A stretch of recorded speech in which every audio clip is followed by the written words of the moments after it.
Hey guys, ಹೋದ ಎಪಿಸೋಡಲ್ಲಿ heroine ಹೀರೋಗೆ kiss ಮಾಡೋ ಥರ ಎಲ್ಲ ಜ್ಞಾಪನಿಸ್ಕೊಳ್ತಾಳೆ, ಕಾಣಿಸ್ತಿರ್ತಾಳೆ. ಆದರೆ ನಿಜವಾಗ್ಲೂ ಆ ರೀತಿ ಏನೂ ನಡೆದಿರಲ್ಲ. ಹೀರೋ ಅಂತ ಅವಳಿಗೆ ಅಜೀಬ್ ಮಾಡಿಬಿಟ್ಟು ಅಲ್ಲಿಂದ ಹೋಗ್ಬಿಟ್ಟಿರ್ತಾನೆ. ಅವಳಿಗಂತೂ ಅಜೀಬ್ ಆಗ್ತಿರುತ್ತೆ. ಹೀರೋ ಮನೆ ಬಿಟ್ಟು ಆಚೆ ಹೋಗಿ ಅವಳು ಮಾಡಿದ್ದೆಲ್ಲನೂ ಜ್ಞಾಪನಿಸ್ಕೊಂಡು ನಗ್ತಿರ್ತಾನೆ. ಅಲ್ಲಿಗೆ ಹೋದ ಎಪಿಸೋಡ್ ಮುಗಿದಿತ್ತು. ಹಾಗೆ ಯಾರೆಲ್ಲ ನಮ್ಮ ಚಾನಲ್ನ ಫಸ್ಟ್ ಟೈಮ್ ನೋಡ್ತಿದ್ದೀರೋ ಅವರೆಲ್ಲರೂ ನಮ್ಮ ಚಾನಲ್ನ ಸಬ್ಸ್ಕ್ರೈಬ್ ಮಾಡ್ಕೊಳ್ರಿ. ಸರಿ, ಬನ್ನಿ ಎಪಿಸೋಡ್ ಒಳಗೆ ಹೋಗೋಣ. ಎಪಿಸೋಡ್ ಸ್ಟಾರ್ಟಿಂಗಲ್ಲಿ ಹೀರೋ ಫೋನ್ಗೆ ಒಂದು ಮೆಸೇಜ್ ಬರುತ್ತೆ. ಹಾಗೆ ಈ ಕಡೆ ನೋಡಿದ್ರೆ ಹೀರೋಯಿನ್ ಆಫೀಸ್ಗೆ ಹೋಗ್ತಾಳೆ.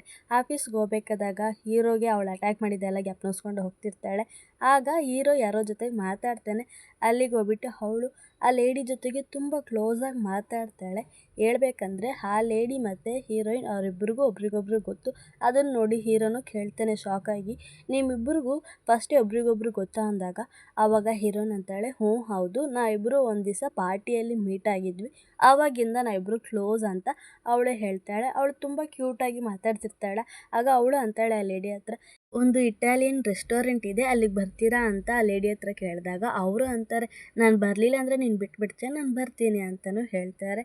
ಆಮೇಲೆ ಹೀರೋ ಹತ್ರ, ಸರಿ ಬರ್ತೀನಿ, ನಾನು ನಿಮ್ಮ ಕ್ಲೈಂಟ್ ಅಲ್ವಾ, ಬಂದು ಮೀಟ್ ಆಗ್ತೀನಿ ಅಂತ ಹೇಳಿ ಅಲ್ಲಿಂದ ಹೋಗ್ತಾರೆ. ಹೀರೋಗಂತೂ ಶಾಕು, ಇವಳೇನಪ್ಪ ಎಲ್ರೂ ತಿಳ್ಕೊಂಡವಳು, ಇವಳಂತೂ ಎಲ್ಲರೂ ಹತ್ರನೂ ಅಟ್ಯಾಕ್ ಮಾಡ್ತಾಳಲ್ಲ ಇಷ್ಟೊಂದು ಕ್ಯೂಟಾಗಿ ಅಂತ ಅವನು ನೋಡ್ತಾನೆ. ಆಗ ಅವನು ಕೇಳ್ತಾನೆ, ನೀನು ನಮ್ಮ ಕ್ಲೈಂಟ್ ಹತ್ರನೂ ನೀನು ಬಿಟ್ಟಿಕ್ಕಿಲ್ವಲ್ಲೇ ನಿನ್ನ ಕ್ಯೂಟ್ನೆಸ್ನ ಅಂತ ಅವನ ಹತ್ರ ಕೇಳ್ತಾನೆ. ಅವಳಿಗೆ ಇವಾಗ ಏನು ಹೇಳ್ತಾನಪ್ಪ ಅಂತ ಅವಳು ಮತ್ತೆ ಕ್ಯೂಟಾಗಿ ಮಾತಾಡ್ತಾಳೆ. ನಾವಿಬ್ಬರು ಫ್ರೆಂಡ್ಸು ಅಷ್ಟೇ ಅಂತ ಹೇಳ್ತಾಳೆ. ಆಗ ಹೀರೋನು ಅಂತಾನೆ, ಇನ್ನೊಂದು ಸತಿ ನೀನು ಈ ರೀತಿ ಅಲ್ಲ ಇನ್ನೊಬ್ಬರು ಮುಂದೆ ನಿಂದು ಅಟ್ಯಾಕ್ ಏನಾದರೂ ಮಾಡಿದ್ರೆ ಕ್ಯೂಟ್ನೆಸ್ ಅಟ್ಯಾಕು ಅಷ್ಟೇ, ನಾನು ಸುಮ್ಮನೆ ಇರಲ್ಲ ಅಂತ ಹೇಳಿ ಅಲ್ಲಿಂದ ಹೋಗ್ತಾನೆ. ಇವಳಿಗೇನೋ ಅರ್ಥನೇ ಆಗಲ್ಲ, ಇವನೇನಪ್ಪ ಮಾತಾಡ್ತಾನೆ ಅಂತ ಯೋಚಿಸ್ತಾಳೆ. ಈ ಕಡೆ ನೋಡಿದ್ರೆ ಅವಳು ಕೆಲಸ ಮಾಡ್ತಿರ್ತಾಳೆ. ಆವಾಗ ಹೀರೋ ಮಾತಾಡಿದ್ದೆಲ್ಲನೂ ಜ್ಞಾಪನಿಸ್ಕೊಳ್ತಿರ್ತಾಳೆ. ಅದೇ ಟೈಮ್ಗೆ ಅವಳ ಫ್ರೆಂಡು ಬಂದು ಮಾತಾಡಿಸ್ತಾನೆ, ಏನೇ ಮಾಡ್ತಿದ್ಯಾ ಹಾಗೆ ಹೀಗೆಲ್ಲ ಕೇಳ್ತಾನೆ. ಆಗ ಅವಳು ಮಾತಾಡಿಸ್ತಾಳೆ. ಅವರಿಬ್ಬರು ತುಂಬ ಕ್ಲೋಸಾಗಿ ಮಾತಾಡ್ತಿರ್ತಾರೆ ಕಾಮಿಡಿ ಮಾಡ್ಕೊಂಡು. ಅದೇ ಟೈಮ್ಗೆ ಅವಳನ್ನ ಕಾಳಾಗ್ತಾನಲ್ಲ ಇನ್ನೊಂದು ಹುಡುಗ, ಅವನು ಬಂದು ಮಾತಾಡ್ತಾನೆ. ಹೀರೋಯಿನ್ ಏನಂತ ಕೇಳಿದಾಗ ಅವನಂತಾನೆ, ಈ ರೀತಿ ನಿನಗೆ ಮಾಂಸ ಅಂದರೆ ತುಂಬ ಇಷ್ಟ ಅಲ್ವಾ ಅಂತ ಅವಳ ಹತ್ರ ಕೇಳಿದಾಗ ಅವಳು, ನನಗಂತೂ ಮಾಂಸ ಎಷ್ಟು ಇಷ್ಟ ಗೊತ್ತಾ ಅಂತ ಅವಳು ತುಂಬ ಕ್ಯೂಟಾಗಿ ಮಾತಾಡ್ತಾಳೆ. ಅವನಂತ ಇನ್ನೂ ಸ್ಟನ್ನಾಗಿ ನೋಡ್ತಾನೆ, ಹೀರೋಗಿಂತ ಇವನೇ ಇಷ್ಟಪಡ್ತಾನೆ ಅವಳನ್ನ ಜಾಸ್ತಿ.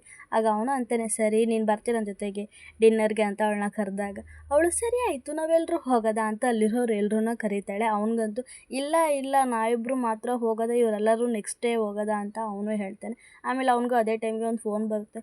ಅವನು ಫೋನಲ್ಲಿ ಏನೇನೋ ಮಾತಾಡ್ತಾನೆ. ಆಗ ಅವಳ ಫ್ರೆಂಡ್ ಬಂದುಬಿಟ್ಟು, ನೀನು ಬೇಕಂತ ತಾನೆ ಅವನು ಅವಾಯ್ಡ್ ಮಾಡ್ತಿರೋದಂತ ಹೀರೋನ ಹತ್ರ ಮಾತಾಡ್ತಾನೆ. ಆಗ ಹೀರೋನ್ ಬಾಯಿ ಮುಚ್ಚಲ್ಲ ಅಂತ ಅವ್ನು ಬಾಯಿ ಮುಚ್ಚಿಸ್ತಾಳೆ. ಈ ಕಡೆ ನೋಡಿದ್ರೆ ಅವನಂತೂ ಫೋನಲ್ಲಿ ಮಾತಾಡ್ಬಿಟ್ಟು ಫೋನ್ ಇಕ್ತಾನೆ.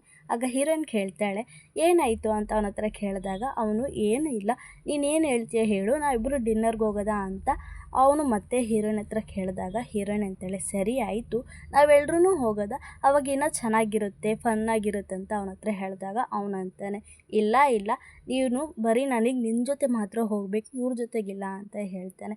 ಅದೇ ಟೈಮ್ಗೆ ಹೀರೋನು ಇದನ್ನೆಲ್ಲನೂ ಮಾತಾಡೋದೆಲ್ಲನೂ ಕೇಳಿಸ್ಕೊಂಡು ಅಂತಾನೆ, ಏನು ಮಾಡ್ತಿದ್ಯಾ ನೀನು, ಮೀಟಿಂಗ್ ಇದೆಯಲ್ಲ ಅದಕ್ಕೆ ಎಲ್ಲನೂ ನೀನು ಪ್ರಿಪೇರ್ ಮಾಡ್ದ ಅಂತ ಆ ವ್ಯಕ್ತಿ ಹತ್ರ ಹೇಳಿದಾಗ ಅವನು, ಹೌದೌದು ನಾನೆಲ್ಲ ಪ್ರಿಪೇರ್ ಮಾಡ್ತೀನಿ ಅಂತ ಅಲ್ಲಿಂದ ಹೊರಡ್ತಾನೆ. ಆಗ ಹೀರೋಯಿನ್ ಮನಸ್ಸಲ್ಲೇ ಅಂತ ಹೇಳ್ತಾಳೆ, ಹೀರೋ ಬಂದ್ಬಿಟ್ಟು ನನ್ನ ಕಾಪಾಡ್ದ ಅಂತ ಅವಳು ಮನಸ್ಸಲ್ಲೇ ಯೋಚಿಸ್ತಾಳೆ. ಆದರೆ ಹೀರೋಗೆ ಈ ವಿಷಯ ತುಂಬ ಕೋಪ ಬರುತ್ತೆ. ಅವನಂತೂ ಅವಳನ್ನ ಕೋಪದಿಂದ ನೋಡ್ಕೊಂಡು ಅಲ್ಲಿಂದ ಹೋಗ್ತಾನೆ. ಹೀರೋಯಿನ್ಗಂತೂ ಏನೂ ಅರ್ಥನೇ ಆಗಲ್ಲ, ಯಾಕೆ ಇವಾಗ ಇವನು ಹಿಂಗೆ ನೋಡ್ತಾನೆ ಅಂತ. ಅವಳಂತೂ ಅವನ ಬ್ಯಾ ಅಂತ ನೋಡ್ಕೊಂಡೇ ಇರ್ತಾಳೆ. ಎಂತಕ್ಕಪ್ಪ ಇವನು ಈ ರೀತಿ ಎಲ್ಲ ಮಾಡ್ತಾನಂತ ಯೋಚಿಸ್ತಾಳೆ. ಮನೆಗೆ ಹೋದ್ಮೇಲೆ ಇನ್ನು ಹೀರೋ ಕೋಪದಲ್ಲೇ ಇರ್ತಾನೆ. ಅವಳು ಹೋಗಿ ಮಾತಾಡ್ತಾಳೆ, ಏನಾಯಿತು, ನೀವೆಂತೂ ಕೋಪದಿಂದ ಇದ್ದೀರಾ, ನಾನೇನಾದರೂ ತಪ್ಪು ಮಾಡಿದ್ನ, ಅದಕ್ಕೇನ ನೀವು ತುಂಬ ಕೋಪದಿಂದ ಇದ್ದೀರಾ ಅಂತ ಅವನ ಹತ್ರ ಕೇಳಿದಾಗ ಅವನಂತಾನೆ, ನಾನು ನಿನಗೆ ಎಷ್ಟು ಸತಿ ಹೇಳೋದು, ನೀನು ಈ ರೀತಿ ಇನ್ನೊಬ್ರ ಮುಂದೆ ಕ್ಯೂಟಾಗೆಲ್ಲ ಮಾತಾಡಬೇಡ, ನೀನು ಇಷ್ಟೊಂದು ಜಾಣ್ಮೆಯಾಗಿ ಇರೋದರಿಂದನೇ ಇನ್ನೊಬ್ಬರೆಲ್ಲರೂ ನಿನ್ನ ಇಷ್ಟಪಡ್ತಾರೆ, ಹಾಗೆ ಈಗೆಲ್ಲ ಹೇಳ್ತಾನೆ. ಇದನ್ನು ನೋಡಿ ಹೀರೋಯಿನ್ ಅಂತಾಳೆ, ಹಾಗಾದರೆ ನೀವು ಜಲಸಿ ಪಡ್ತಿದ್ದೀರಾ, ನೀವು ಜಲಸ್ ಆಗ್ತಾನೆ ಫೀಲ್ ಆಗ್ತಿದ್ದೀರಾ ಅಂತ ಹೀರೋ ಹತ್ರ ಹೇಳ್ತಾಳೆ. ಹೀರೋ ಮುಂದೆ ಮತ್ತೆ ಕ್ಯೂಟಾಗಿ ಬಿಹೇವ್ ಮಾಡ್ತಾಳೆ. ಆಗ ಹೀರೋ ಅವಳಿಗೆ ಏನಾನ ಇಟ್ಕೊಂಡು ಗಿಂಡುತ್ತಿರ್ತಾನೆ. ಆಗ ಅವನಂತಾನೆ, ನೀನು ಈ ರೀತಿ ಎಲ್ಲ ನನಗೆ ಜಲಸಿ ಫೀಲ್ ಮಾಡಿಬಿಟ್ಟು ಖುಷಿ ಪಡೋದೆಲ್ಲ ಬೇಡ, ನೀನು ಇನ್ನೊಬ್ಬರ ಮುಂದೆ ಈ ರೀತಿ ಕ್ಯೂಟಾಗಿ ಮಾಡಿದ್ರೆ ಅವ್ರು ತಪ್ಪಾಗಿ ತಿಳ್ಕೊಂಡು ಅವ್ರು ಆಮೇಲೆ ನಿನ್ನ ಇಷ್ಟಪಡೋಕ್ಕೆ ಸ್ಟಾರ್ಟ್ ಮಾಡಿಬಿಟ್ರೆ ಏನು ಮಾಡ್ತೀಯಾ ಅಂತ ಕೇಳ್ತಾನೆ. ಆಗ ಅವಳು, ನೀವೇನಂದ್ರೆ ಇವಾಗ ನನ್ನ ಜಾಣ್ಮೆಯಿಂದ ಇನ್ನೊಬ್ರು ಇಷ್ಟಪಡ್ತಾರಾ, ಓ ನೀವು ಪಕ್ಕ ಆಗಿದ್ದರೆ ಜಲಸಿ ಥರನೇ ಫೀಲ್ ಆಗ್ತಿದ್ದೀರಾ, ಸರಿ ಬಿಡಿ ಅಂತ ಹೇಳ್ತಾಳೆ. ಆಗ ಹೀರೋನು ಅಂತಾನೆ, ಇನ್ನು ಮುಂದೆ ನೋಡು, ಇಲ್ಲಿ ನಾನು ಹೇಳೋದು ಮಾತ್ರ ಕೇಳಿಸ್ಕೊ, ಇನ್ನು ಮುಂದೆ ನಿಂದು ಕ್ಯೂಟ್ ಅಟ್ಯಾಕ್ನೆಲ್ಲ ಬ್ಯಾನ್ ಮಾಡ್ತಿದ್ದೀನಿ ನಾನು ಅಂತ ಹೇಳಿ ಅವನಲ್ಲಿಂದ ಹೋಗ್ಬಿಡ್ತಾನೆ. ಇವಳು ಮತ್ತೆ ಕ್ಯೂಟಾಗಿ ಅವನ್ನ ನೋಡ್ಕೊಂಡು ನಿಂತಿರ್ತಾಳೆ. ನೆಕ್ಸ್ಟ್ ಡೇ ಆಗಿರುತ್ತೆ, ಹೀರೋ ಕೆಲಸ ಮಾಡ್ತಿರ್ತಾನಲ್ಲ ಆ ಜಾಗಕ್ಕೆ ಹೋಗ್ತಾಳೆ.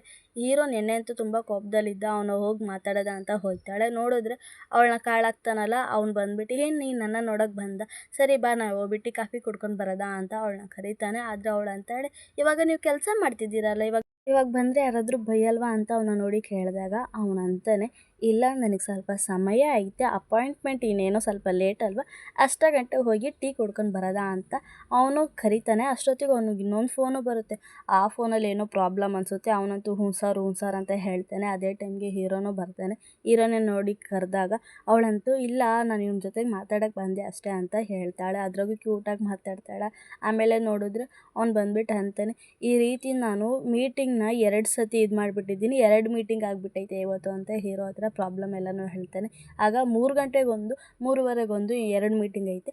ಆಗ ಹೀರೋನು ಅಂತಾನೆ, ಸರಿ ಆಯಿತು, ನೀನು ಯಾವುದಕ್ಕೂ ಗಾಬರಿ ಪಡೋಕ್ಕೆ ಹೋಗಬೇಡ, ಈ 3 ಗಂಟೆಗೊಂದು 3:30ಗೊಂದು ಅಲ್ವಾ, ಹೋಗ್ಬಿಟ್ಟು ನೀನು ಪ್ರೆಸೆಂಟೇಷನ್ನ ಪ್ರಿಪೇರ್ ಮಾಡು, ಇನ್ನೆಲ್ಲನೂ ನಾನು ಸಾಲ್ವ್ ಮಾಡ್ಕೊಳ್ತೀನಿ ಅಂತ ಹೀರೋ ಅವನಿಗೆ ಹೆಲ್ಪ್ ಮಾಡ್ತಾನೆ. ಅದನ್ನು ನೋಡಿ ಅವ್ನಿಗೊಂಥರ ಆಗುತ್ತೆ, ಅಯ್ಯೋ ನನ್ನಿಂದನೇ ಇವ್ರಿಗೆ ಇಷ್ಟೊಂದು ಪ್ರಾಬ್ಲಮ್ ಆಗ್ತಿರೋದು, ನನ್ನಿಂದನೇ ಅಲ್ವಾ ನಿಮಗೆ ಇಷ್ಟೊಂದು ತೊಂದರೆ ಅಂತ ಹೀರೋನ ನೋಡಿ ಕೇಳಿದಾಗ ಹೀರೋ ಅಂತಾನೆ, ಪರವಾಗಿಲ್ಲ, ಎಲ್ಲರೂ ತಪ್ಪು ಮಾಡೇ ಮಾಡ್ತಾರೆ, ಹಂಗಂತ ನೀನು ನಿನ್ನ ಕೆಲಸದಲ್ಲಿ ಶ್ರದ್ಧೆಯಾಗಿ ಇರಬೇಕು, ಕೆಲಸನ ಫಸ್ಟ್ ಇಂಪಾರ್ಟೆಂಟಾಗಿ ನೋಡು ಅಂತ ಅವನ ಹತ್ರ ಹೇಳ್ತಾನೆ. ಅವನು ಸಾರಿ ಅಂತ ಹೀರೋ ಹತ್ರ ಕೇಳ್ತಾನೆ. ಹೀರೋನು ಸರಿ ಆಯಿತು ಬಾ, ನಿನಗೆ ನಾನು ಸಹಾಯ ಮಾಡ್ತೀನಿ ಅಂತ ಹೋಗಿ ಹೀರೋ ಅಂತ ಅವ್ನ ಕೈಗೆ ಎಷ್ಟಾಗುತ್ತೋ ಅಷ್ಟು ಅಲ್ಲಿರೋರ್ಗೆಲ್ರಿಗೂ ಕೆಲಸ ಹೇಳಿ ಅವನು ಪ್ರೆಸೆಂಟೇಷನ್ಗೆಲ್ಲ ಪ್ರಿಪೇರ್ ಮಾಡ್ತಾನೆ. ಅವನೊಂದು ಮೀಟಿಂಗ್ ಇವನೊಂದು ಮೀಟಿಂಗ್ ಮಾಡೋಕ್ಕಂತ ಪ್ಲ್ಯಾನ್ ಮಾಡ್ಕೊಂಡಿರ್ತಾರೆ. ಈ ಕಡೆ ನೋಡಿದ್ರೆ ಹೀರೋನ್ಗೆ ಏನೋ ಒಂದು ಯೋಚನೆ ಬರುತ್ತೆ, ಏನಂತ ಗೊತ್ತಿಲ್ಲ. ಅವಳಂತೂ ತನ್ನ ಪರ್ಸ್ನ ಓಪನ್ ಮಾಡಿ ನೋಡ್ತಾಳೆ. ಪರ್ಸ್ನ ಓಪನ್ ಮಾಡಿ ನೋಡಿದ ತಕ್ಷಣವೇ ಅಲ್ಲಿಂದ ಓಡೋಗ್ತಾಳೆ. ಎಲ್ಗಪ್ಪ ಓಡೋಗ್ತಾಳೆ ಅಂತಲೂ ಗೊತ್ತಿಲ್ಲ, ಬೇಗ ಓಡಿ ಬರ್ತಾಳೆ. ಈ ಕಡೆ ನೋಡಿದ್ರೆ ಹೀರೋನು ಕಂಪ್ನಿಯಿಂದ ಆಚೆ ಹೋಗ್ತಿರ್ತಾನೆ. ಅದೇ ಟೈಮ್ಗೆ ಅವಳು ಬಂದ್ಬಿಟ್ಟು ಅಂತಾಳೆ, ನಾನು ಒಂದು ತಂದಿದ್ದೀನಿ ಅಂತ ಹೇಳ್ತಾಳೆ. ಹೀರೋ ಏನು ಅಂತ ಕೇಳಿದಾಗ, ನೋಡಿರಿ ಇದು ಒಂದು ಬಿಸ್ಕೆಟು, ನಾವು ನೋಡಿದ್ವಲ್ಲ ಅವತ್ತು ಫೀಮೇಲ್ ಕ್ಲೈಂಟ್, ಅವ್ರ ಹತ್ರ ಹೋಗಿ ಕೊಡಿ, ಅವ್ರಿಗೆ ಪಕ್ಕ ಇದು ಇಷ್ಟ ಆಗುತ್ತೆ ಅಂತಲೂ ಹೇಳ್ತಾಳೆ. ನೋಡಿದ್ರೆ ಫ್ಲ್ಯಾಶ್ ಬ್ಯಾಕಲ್ಲಿ ಅವಳಿಗೆ ಇಷ್ಟ ಆಗಿದ್ರಲ್ಲ ಲೇಡಿ, ಅವರು ಈ ರೀತಿ ನನಗೆ ಸ್ಟೇಷನ್ ಹತ್ರ ಒಂದು ಬೇಕ್ರಿ ಐತಲ್ಲ, ಆ ಬೇಕ್ರಿಯಲ್ಲಿ ಮಾಡೋ ಬಿಸ್ಕೆಟ್ ಅಂದರೆ ನನಗೆ ತುಂಬ ಇಷ್ಟ ಅಂತ ಹೀರೋಯಿನ್ ಹತ್ರ ಶೇರ್ ಮಾಡ್ಕೊಂಡಿರ್ತಾರೆ. ಹೀರೋಯಿನ್ಗೂ ಆ ವಿಷಯ ಗೊತ್ತಾಗಿ ಅವಳು ಹೋಗಿಬಿಟ್ಟು ಬಿಸ್ಕೆಟ್ ಎಲ್ಲ ಇಸ್ಕೊಬಂದು ಹೀರೋ ಹತ್ರ ಕೊಡ್ತಾಳೆ. ಇದನ್ನು ಕೊಟ್ಟರೆ ಅವ್ರು ಸ್ವಲ್ಪ ಸಮಾಧಾನ ಆಯ್ತಾರೆ ಅಂತ ಹೇಳ್ತಾಳೆ. ಹೀರೋನು, ನಿನ್ನ ಈ ಜಾಣ್ಮೆಯಿಂದನೇ ನನಗೆ ಇವತ್ತು ಸಹಾಯ ಆಯ್ತಂತ ಹೇಳಿ ಅವನು ಅಲ್ಲಿಂದ ಹೊರಡ್ತಾನೆ. ಹೀರೋಯಿನ್ಗೆ ಸ್ವಲ್ಪ ಖುಷಿ ಆಗ್ತಿರುತ್ತೆ, ಇವಾಗಾದರೂ ಇವನು ನನ್ನ ಜಾಣ್ಮೆನ ಒಪ್ಕೊಂಡಲ್ಲ ಅಂತ. ಹಾಗೆ ನೈಟ್ ಆಗಿರುತ್ತೆ. ಇವ್ನು ಮನೆಗೆ ಬಂದಿದ್ದ ತಕ್ಷಣವೇ ಅವಳು ಹೀರೋನ ಹೋಗಿ ಹಗ್ ಮಾಡಿಕೊಂಡು ಏನಂದ್ರು ಅವ್ರು ಓಕೆ ಅಂದ್ರ ಅಂತ ಅವಳು ಕೇಳ್ತಾಳೆ. ಆಗ ಅವನು ಹ್ಞೂ ಆಯಿತು, ಡೀಲ್ ಮಾಡ್ಕೊಂಡಿದ್ದೀವಿ, ಎಲ್ಲನೂ ಸರಿಯಾಗಿ ಹೋಗೈತೆ ಅಂತ ಅವನೇ ಹೇಳ್ತಾನೆ. ಕಟ್ ಮಾಡಿದರೆ ಅವರಿಬ್ಬರು ಕೂತ್ಕೊಂಡು ಮಾತಾಡ್ತಾರೆ. ಆಗ ಹೀರೋನು ಅಂತಿರ್ತಾನೆ, ಇವತ್ತು ಮಾಡಿದ್ದಕ್ಕೆಲ್ಲನೂ ಧನ್ಯವಾದಗಳು ಅಂದಾಗ ಅವಳು, ಅಯ್ಯೋ ನಾನಂತೂ ನಿಮ್ಗೆ ಬರೀ ಒಂದು ಫೇಸ್ನ ಅಷ್ಟೇ ನೋಡಿದೆ, ನಿಮ್ಗೆ ಈ ರೀತಿ 2 ಫೇಸ್ ಐತಂತ ಇವತ್ತೇ ಗೊತ್ತಾಗಿದ್ದು ಅಂತ ಅವಳು ಹೀರೋ ಹತ್ರ ಹೇಳ್ತಾಳೆ. ಏನೇ ಆಗಲಿ ನಿಮ್ಮದು 2 ಫೇಸು ಸಖತ್ತಾಗಿ ಕೂಲಾಗೈತೆ ಅಂತ ಅವನ ಫ್ಲರ್ಟ್ ಮಾಡೋ ರೀತಿಯೇ ಹೇಳ್ತಾಳೆ. ಆಗ ಅವನು ಅಷ್ಟೇ, ಎಲ್ಲ ನಿನ್ನ ಕ್ಯೂಟ್ ಅಟ್ಯಾಕಿಂದನೇ ಅಂತ ಹೇಳ್ತಾನೆ. ಆಗ ಹೀರೋಯಿನ್ ಅವನ ಹತ್ರ ಹೋಗ್ಬಿಟ್ಟು, ಹಾಗಾದರೆ ನೀವು ಇದನ್ನು ಬ್ಯಾನ್ ಮಾಡ್ತೀರ ನನ್ನ ಕ್ಯೂಟ್ ಅಟ್ಯಾಕ್ನ ಅಂತ ಕೇಳಿದಾಗ ಅವನಂತಾನೆ, ನೀನು ಬರೀ ಅದನ್ನು ನನ್ನ ಮೇಲೆ ಅಷ್ಟೇ ಟ್ರೈ ಮಾಡಬೇಕು, ಬೇರೆಯವ್ರ ಮೇಲೆಲ್ಲ ಯೂಸ್ ಮಾಡೋಂಗಿಲ್ಲ, ನೀನೇನೇ ಕ್ಯೂಟ್ ರಿಯಾಕ್ಷನ್ ಮಾಡಿದ್ರು ಅದು ನನ್ನ ಮೇಲೆ ಅಷ್ಟೇ ಅಂತ ಅವನು ಅವಳ ಹತ್ರ ಹೇಳ್ತಾನೆ. ಅವಳಿಗೆ ಇನ್ನೂ ಫುಲ್ಲು ಖುಷಿ ಆಗ್ತಿರುತ್ತೆ. ಆದರೆ ಅವಳು ಅಂತಾಳೆ, ನಾನು ಎಷ್ಟಾದರೂ ನಿಮ್ಮ ಮೇಲೆ ಕ್ಯೂಟ್ ಅಟ್ಯಾಕ್ ಮಾಡಿದರೆ ಅದು ವರ್ಕೇ ಆಗ್ತಿಲ್ವಲ್ಲ ಅಂತ ಹೀರೋ ಹತ್ರ ಹೇಳಿದಾಗ ಹೀರೋ ಅಂತಾನೆ, ಅದು ವರ್ಕ್ ಆಗ್ತಿಲ್ವಾ, ನನ್ನ ಮೇಲೆ ವರ್ಕ್ ಆಗ್ತಿಲ್ವಾ ಅಂತ ಹೇಳಿ ಹಾಗೆ ಅವಳನ್ನ ಕ್ಯೂಟಾಗಿ ನೋಡ್ತಿರ್ತಾನೆ. ಆಗ ಅವನು ಅಂತಾನೆ, ಏನಂದೆ, ನಿನ್ನ ಮುದ್ದಾದ ಕ್ಯೂಟ್ ರಿಯಾಕ್ಷನ್ ನನ್ನ ಮೇಲೆ ವರ್ಕ್ ಆಗ್ತಿಲ್ವಾ ಅಂತ ಅವನ ನೋಡಿ ಹೇಳ್ತಾನೆ. ಆಗ ಅವಳು ಅಂತಾಳೆ, ಹಾಗಿದ್ರೆ ವರ್ಕ್ ಆಗ್ತಿದ್ಯಾ ನಂದು ಅಂತ ಕೇಳಿದಾಗ ಅವನು, ಹ್ಞೂ ಹೌದು, ಆದರೆ ನೀನು ಬರೀ ನನ್ನ ಮೇಲೆ ಅಷ್ಟೇ ಯೂಸ್ ಮಾಡಬೇಕು, ಬೇರೆಯವ್ರ ಮೇಲೆ ಮಾಡಬಾರ್ದು ಆ ರೀತಿಯಲ್ಲ ಅಂತ ಅವನು ಹೇಳ್ತಾನೆ. ಯಾಕಂದರೆ ಅವನಿಗೆ ಭಯ, ಬೇರೆಯವ್ರು ಯಾರಾದರೂ ಇವಳನ್ನ ನೋಡಿ ಇಷ್ಟಪಟ್ಬಿಡ್ತಾರೆ ಅಂತ. ಆಗ ಅಂತಾನೆ ಅವನು, ನಾನು ಇಷ್ಟಪಡೋ ಹುಡುಗಿ ಬರೀ ನನ್ನ ಮೇಲೆ ಅಷ್ಟೇ ಅವಳು ಕ್ಯೂಟ್ತನನ ಯೂಸ್ ಮಾಡಬೇಕು ಅಂತ ಹೇಳ್ತಾನೆ. ಅವಳಿಗೆ ಆ ಮಾತು ಕೇಳಿನೇ ಫುಲ್ಲು ಖುಷಿ ಆಗ್ತಿರುತ್ತೆ. ಆಗ ಹೀರೋ ಅಂತಾನೆ, ನೀನು ನನ್ನ ಸೆರೆ ಹಿಡಿಬೇಕು ಅಂದ್ಕೊಂಡಿದ್ದಲ್ವ, ನಾನಂತೂ ನಿನ್ನ ಫಸ್ಟಿಂದನೇ ಸೆರೆ ಹಿಡಿತಿದ್ದೀನಿ ಅಂತ ಹೇಳಿ ಹಾಗೆ ಅವಳಿಗೆ ಪ್ರಪೋಸ್ ಮಾಡ್ತಾನೆ. ಅವಳು ಅಷ್ಟೇ ಅವನಿಗೆ ಪ್ರಪೋಸ್ ಮಾಡ್ತಾಳೆ. ಹಾಗೆ ಅವರಿಬ್ಬರೂ ಒಬ್ರಿಗೊಬ್ರು ಕಿಸ್ ಮಾಡ್ಕೊಳ್ತಾರೆ. ಅವ್ರು ಹಾಗೆ ಇಬ್ಬರು ಒಂದಾಗೂ ಇರ್ತಾರೆ. ನೆಕ್ಸ್ಟ್ ಡೇನೂ ಹಾಗಿರುತ್ತೆ. ನೆಕ್ಸ್ಟ್ ಡೇ ಹೀರೋ ಮಲಗಿದ್ದು ಎದ್ದೇಳ್ತಾನೆ. ಆಗ ಅವನ ಪಕ್ಕದಲ್ಲೇ ಹೀರೋಯಿನ್ ಹಾಗೆ ಅವನ ನೋಡ್ಕೊಂಡು ಕುಂತಿರ್ತಾಳೆ. ಅವನಿಗಂತೂ ಅವಳನ್ನ ನೋಡಿ ಫುಲ್ಲು ಶಾಕು. ಏನು ಮಾಡ್ತಾಳೆ ಅಂತ ನೋಡ್ತಿರ್ತಾನೆ.